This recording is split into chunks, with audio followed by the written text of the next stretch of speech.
आज से हम आपकी 9th क्लास की साइंस स्टार्ट करते हैं। इसका पहला चैप्टर है मैटर इन आवर सराउंडिंग, हमारे चारों ओर के पदार्थ। जब आपने इस चैप्टर का नाम सुना मैटर इन आवर सराउंडिंग, तो आपको आपके मन में पहला प्रश्न आया आपके मन में कि ये मैटर या पदार्थ होता क्या है। तो हम देखते हैं कि हमारे चारों ओर की वो वस्तुएं जिनको हम टच कर सकते हैं, मतलब स्पर्श कर सकते हैं और अपनी आंखों से देख सकते हैं, वो सारी वस्तुएं मैटर या पदार्थ कहलाती हैं। अगर हम उदाहरण के तौर पर देखें, फॉर एग्जाम्पल, जिस एयर को हम ब्रीथ करते हैं, मतलब जिस वायु से हम सांस लेते हैं, द फूड वी ईट, जिस खाने को हम खाते हैं, और एक छोटे से छोटे रेत के कण से लेकर एक बड़े से बड़ा पत्थर या पहाड़, ये सारी चीज़ें पदार्थ के अंतर्गत आती हैं।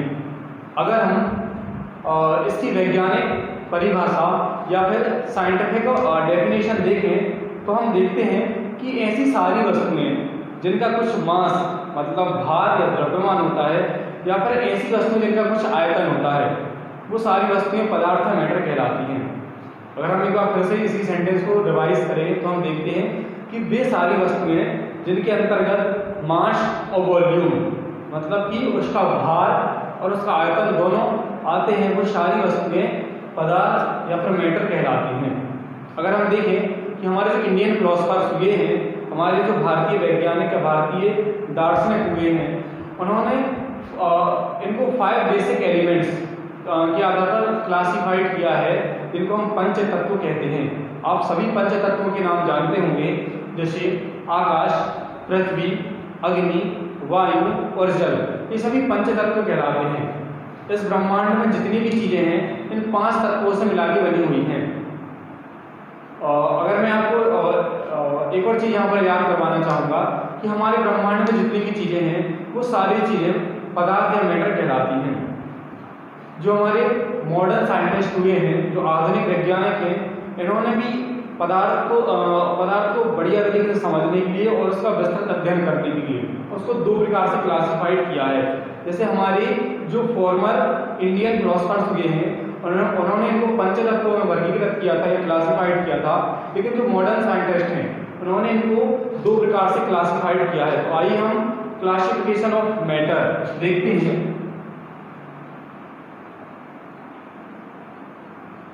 क्लासिफिकेशन ऑफ मैटर, ये जो पदार्थ का जो क्लासिफिकेशन होता है या जो मैटर का क्लासिफिकेशन होता है, यह 2 प्रकार से होता है। सबसे पहला, किसी भी मैटर का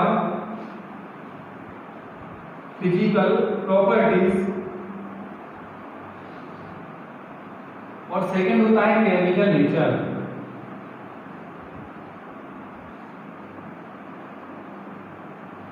अगर हम किसी भी मैटर की फिजिकल प्रॉपर्टीज की बात करें तो फिजिकल का मतलब होता है भौतिक, मतलब ऐसी चीजें जो हमें किसी भी चीज की दिखाई देती हैं, हम उनको टच कर सकते हैं, वो उसकी फिजिकल प्रॉपर्टीज कहलाती हैं। जैसे इस मार्कर की जो लेंथ है, लंबाई है, ये इसकी फिजिकल प्रॉपर्टी हो गई है।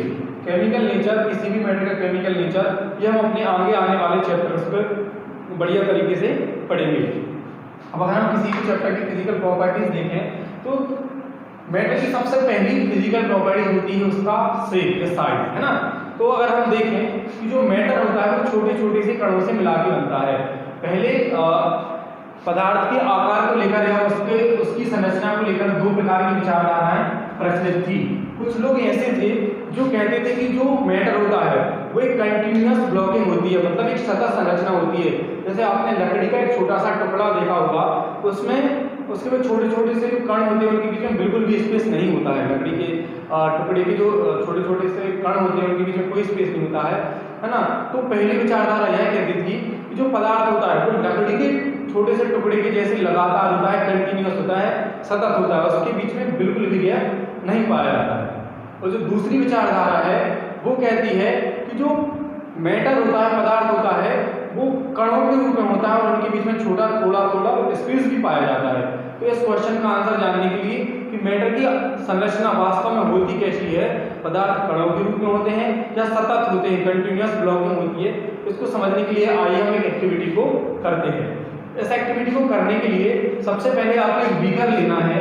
बीकर का मतलब होता है एक कांच का एक ग्लास टाइप का कुछ भी है ना, एक कांच का एक जार लेना है, उसमें सबसे पहले आपको उस आधे से ज़्यादा वाटर फिल कर लेना है। जब आप उस बीकर में वाटर फिल कर लेंगे तो आपको क्या करना है, आपको 1 स्पून मतलब 1 चम्मच उसमें क्या डालना है, शुगर या सॉल्ट डालना है। जब आप इसमें शुगर या सॉल्ट डालेंगे तो आप देखेंगे शुगर या सॉल्ट के जो छोटे छोटे से कण हुए हैं वो उसमें आपको दिखाई देंगे जब आप डालोगे। लेकिन उस समय बाद आप इसी बीकर को जब देखेंगे तो ये बीकर आपको इस प्रकार से दिखाई देगा कि इसमें ना ही आपको शुगर की पार्टिकल दिखाई देंगे ना ही सॉल्ट के। तो इसमें जब आपने बीकर में जो शुगर या सॉल्ट डाली थी वो यहाँ क्या गायब हो गई, कहाँ चली गई?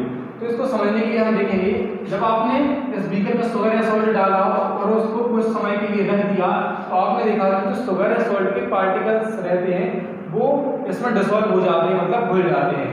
इससे यह निष्कर्ष निकलता है कि जो जल एक पदार्थ है उसके बीच में जो थोड़ा सा स्पेस रहता है, छोटा छोटा सा स्थान रहता है, वहां पर शुगर या सॉल्ट के पार्टिकल्स घुल जाते हैं और उसमें मिल जाते हैं, इसलिए हमें दिखाई नहीं देते हैं।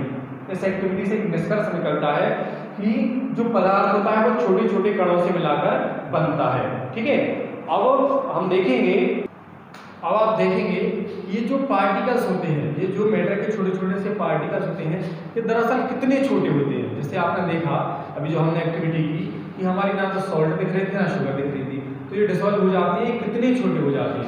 इसलिए आपको एक और एक्टिविटी करना होगी, आपको एक बीकर लेना होगा और उस बीकर में आपको 90 मिलीलीटर आपको क्या डालना है, वाटर डालना है। ठीक है, इसमें आपने क्या फिल किया, वाटर। फिर इसमें आपको KMnO4 जिसको आप बोलते हैं पोटेशियम परमैंगनेट, है ना। तो पोटेशियम परमैंगनेट नाम का एक सॉल्यूशन होता है, उसको आपको 10 ml ये पोटेशियम परमैंगनेट और 90 ml ये, मतलब आपका यहाँ पर आपको इसमें मिक्स कर देना है। तो आप इसमें ये 10 ml KMnO4 मतलब पोटेशियम परमैंगनेट डालेंगे तो आप देखेंगे जो आपका कलरलेस वाटर था वो आपका पिंक कलर का, हल्का पिंक कलर का आपका ये सॉल्यूशन तैयार हो जाएगा। फिर आपको क्या करना है, एक और बीकर लेना है और उसमें 90 ml वाटर फिर से फिल कर देना है।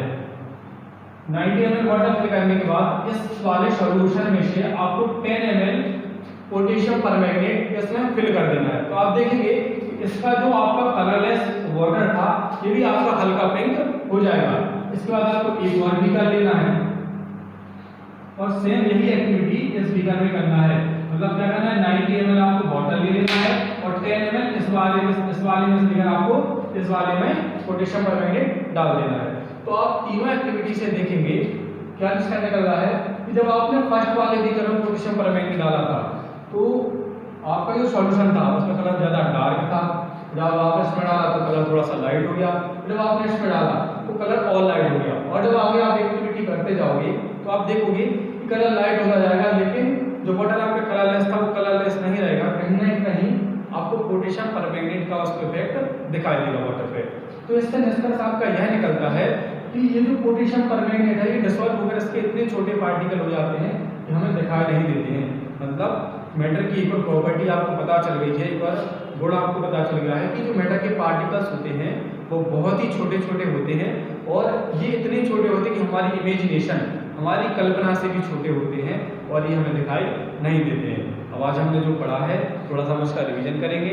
सबसे पहले आपने देखा है कि मैटर क्या होता है। मैटर मतलब ब्रह्मांड में या यूनिवर्स में पाई जाने वाली ऐसी वस्तुएं, ऑब्जेक्ट जिनको हम छू सकते हैं, देख सकते हैं, वो सभी मैटर कहलाते हैं। ब्रह्मांड में सारी चीज़ें मैटर से मिला के बनी हुई हैं। फिर हमने पंच तत्वों को देखा, उसके बाद हमने देखा कि हमारे इंडियन फिलोसफर्स ने 5 प्रकार से मैटर को क्लासीफाई, 5 एलिमेंट्स में क्लासीफाई किया था। उसके बाद देखा हमने जो मॉडर्न साइंटिस्ट हैं उन्होंने जो मैटर है उसका क्लासिफिकेशन 2 टाइप्स से दिया। सबसे पहला था उनका फिजिकल प्रॉपर्टीज और सेकंड था केमिकल नेचर।